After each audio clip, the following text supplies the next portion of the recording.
Vamos lá, né? Paz e graça, meus queridos. Meu nome é Marcelo Melo e seja bem-vindo ao canal Estudo Bíblico. E hoje eu quero trazer um tema para vocês que eu sempre, quando participo de estudos, sempre quando alguém vai abordar esse tema, sempre traz uma polêmica, uma discussão sobre o crescimento da igreja, né?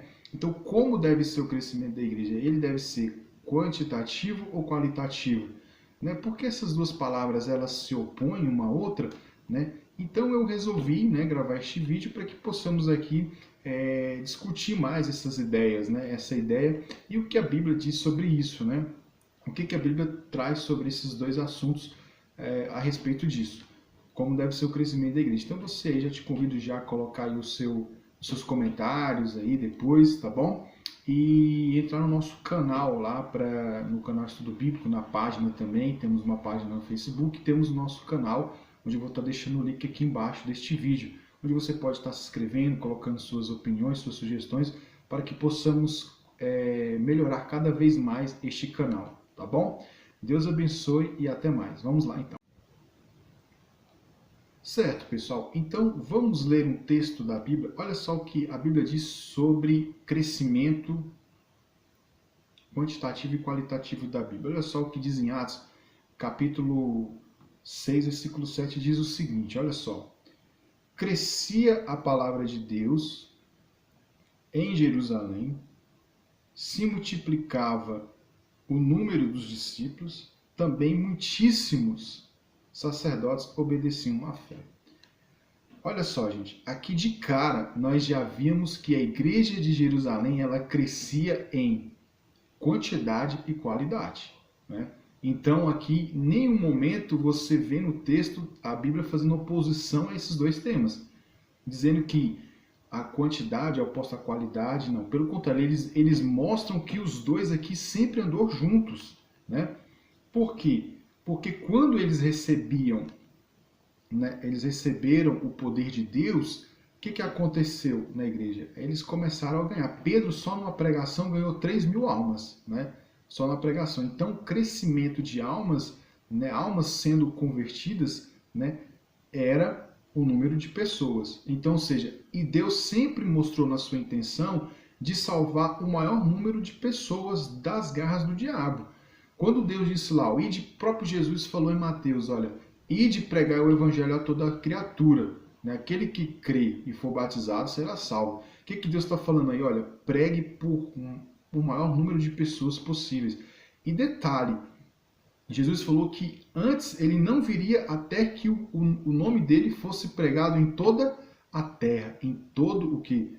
Todo o ser humano, todo ser vivo precisa ouvir falar dele, para que tenham chances de ser salvo, tá certo? De conhecer a ele. Então o que Deus induz aí? Que ele se preocupa sim com quantidade, né?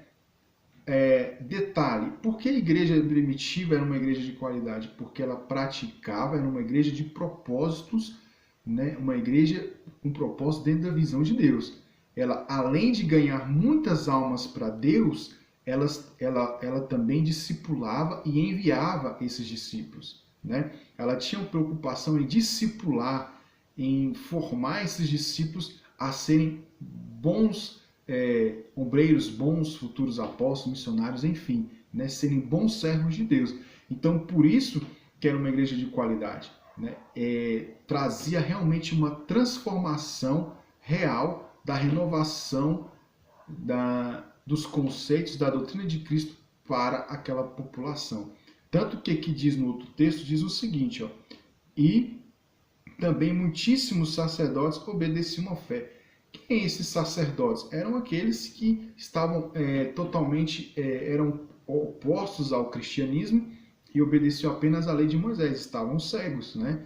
Tanto que os fariseus, saduceus eram contra o cristianismo, foi eles que tentavam constantemente matar Cristo e aqueles que vinham com essa nova doutrina, porque para eles isso era uma heresia. E eles ganhavam muitos sacerdotes, né, saduceus e fariseus, que obedeciam a outras doutrinas, apenas doutrina messiânica, né, eles passou a se converter a Cristo, né, passou a seguir a Cristo. Então, ou seja, transformação de mente. Então, eles passaram a ser transformados, né, a sua mente sobre o verdadeiro propósito de Cristo, tá certo? Então, dois pontos aqui que podemos observar dentro da qualidade, né? Então, olha só, de cara aqui a gente já percebe que qualidade e quantidade, tira isso da sua cabeça, meu irmão. Não são coisas opostas, são coisas que devem andar junto. O que é a quantidade dentro da igreja? A quantidade é o número de discípulos que a igreja produz, tá? E o que é a quantidade, a qualidade, né? A qualidade ela está se relacionada ao quê? A quantidade desses discípulos que se tornam discípulos convertidos e transformados, né? Transformados em Cristo, tá certo? Então, ou seja, a igreja deve trabalhar nessas duas vertentes, se preocupar em trazer o número de pessoas e trabalhar assim para que essas pessoas, claro, voluntariamente, com o espírito voluntário, se transformem em Cristo Jesus, né? Tem uma transformação real e multipliquem, né? Seja uma igreja que leve a Cristo, né? Que esses discípulos realmente levem Jesus em si, as pessoas vejam Cristo neles, né? Façam as boas obras, seja uma igreja, um servo com o propósito que Deus a colocou, que Deus o chamou, né? Usando seus talentos na obra do Senhor, obedecendo ao chamado para que ele foi escolhido. Então, assim, ele vai estar se tornando realmente um cristão de qualidade, realmente vai estar crescendo com qualidade, né? Por quê? Porque ele está ouvindo o chamado que Deus tem para ele, né? Ele está, além de ser chamado, ele está obedecendo à fé, está obedecendo aquilo que Deus o chamou. Então, essas duas vertentes aí que nós vemos na igreja primitiva. Era uma igreja de quantidade, porque ganhava muitas almas para Deus, ganhava muitos discípulos e formava muitos discípulos, né? E também nas suas ações era igreja de qualidade, porque eles se preocupavam com o próximo.